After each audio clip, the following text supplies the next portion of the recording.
Le livre d'Esdras, chapitre 7. Après cela, au cours du règne d'Artaxerxès sur la Perse, arriva Esdras, fils de Soraja, petit-fils d'Azaria, et descendant de Hilkija, Shallum, Tsadok, Akitub, Amaria, Azaria, Morajot, Zorakja, Uzi, Buki, Abishua, Phiné, Éléazar et Aaron, le grand prêtre. Cet Esdras monta de Babylone. C'était un scribe versé dans la loi de Moïse donnée par l'Éternel, le Dieu d'Israël. Et comme la main de l'Éternel, son Dieu, reposait sur lui, le roi lui accorda tout ce qu'il avait demandé. Plusieurs des Israélites, des prêtres et des Lévites, des musiciens, des portiers et des serviteurs du temple, montèrent aussi à Jérusalem la 7e année du roi Artaxerxès. Esdras arriva à Jérusalem le 5e mois de la 7e année de règne d'Artaxerxès. Parti de Babylone le 1er jour du 1er mois, il arriva à Jérusalem le 1er jour du 5e mois, car la bonne main de son Dieu reposait sur lui. En effet, Esdras avait appliqué son cœur à étudier et mettre en pratique la loi de l'Éternel et à enseigner ses prescriptions et règles en Israël. Voici la copie de la lettre donnée par le roi Artaxerxès à Esdras, le prêtre et scribe expert dans le domaine des commandements et prescriptions de l'Éternel relatifs à Israël. Artaxerxès, roi des rois, à Esdras, prêtre et scribe de la loi du Dieu du ciel, etc. J'ai donné l'ordre de laisser partir tous les membres du peuple d'Israël, ces prêtres et les Lévites qui se trouvent dans mon royaume et qui sont volontaires pour t'accompagner à Jérusalem.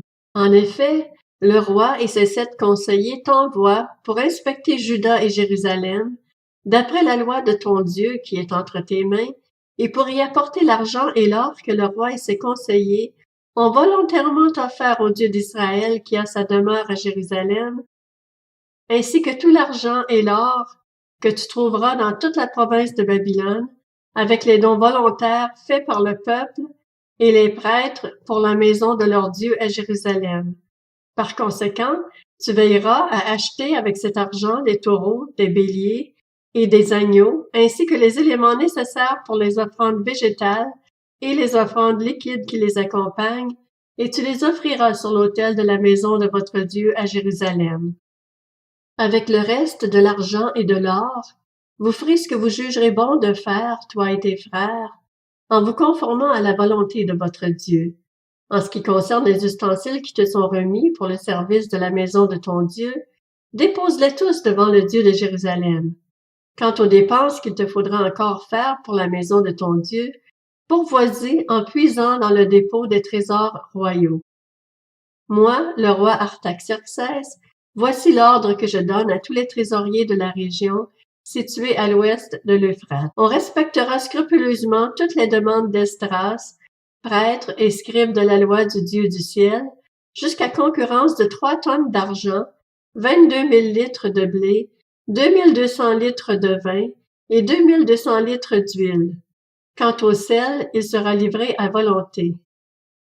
Qu'on mette du zèle à respecter tous les ordres du Dieu du ciel concernant son temple, afin que sa colère ne vienne pas frapper le royaume, le roi et ses fils.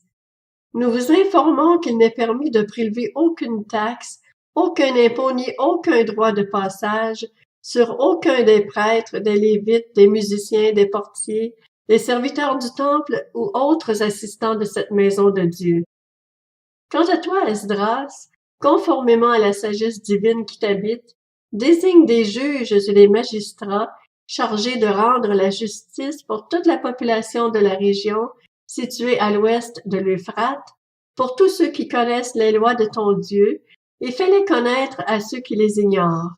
Toute personne qui ne respectera pas fidèlement la loi de ton Dieu et celle du roi devra être condamnée à la mort, à l'exil, à une amende ou à la prison.